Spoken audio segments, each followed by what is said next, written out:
আসসালামু আলাইকুম।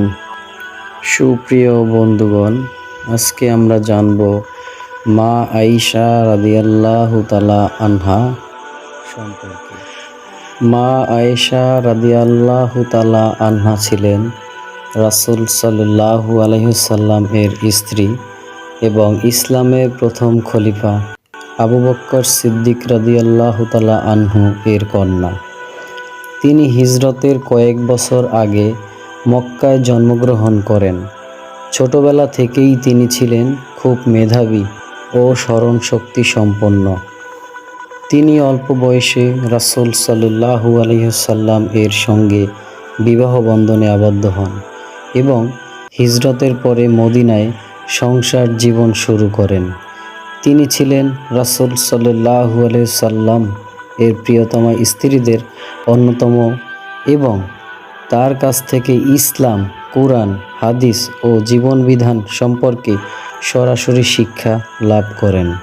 মা আয়েশা রাদিয়াল্লাহু তাআলা আনহা প্রায় 2200টির বেশি হাদিস বর্ণনা করেছেন। তিনি নারীদের মধ্যে সবচেয়ে বড় আলিমা হিসেবে পরিচিত ছিলেন। বিশেষ করে নারীদের ইবাদত, পর্দা, পারিবারিক জীবন ইত্যাদি বিষয়ে তার বর্ণিত হাদিসগুলো খুবই গুরুত্বপূর্ণ। তিনি ছিলেন সাহসী, বুদ্ধিমতী ও পরহেজগার। ইলম ও আমলের দিক থেকে তিনি ছিলেন শ্রেষ্ঠ নারীদের একজন।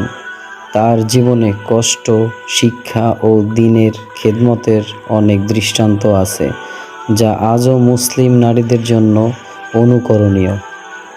57 হিজরিতে তিনি মদিনায় ইন্তেকাল করেন এবং জান্নাতুল বাগী কবরস্থানে দাফন করা হয়। তার জীবন ও কর্ম ইসলামের ইতিহাসে চিরস্মরণীয় হয়ে আছে।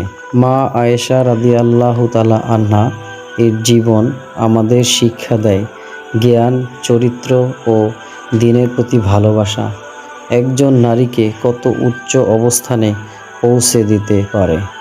তাই আমাদের উচিত সকল নারীদের সম্মান করা।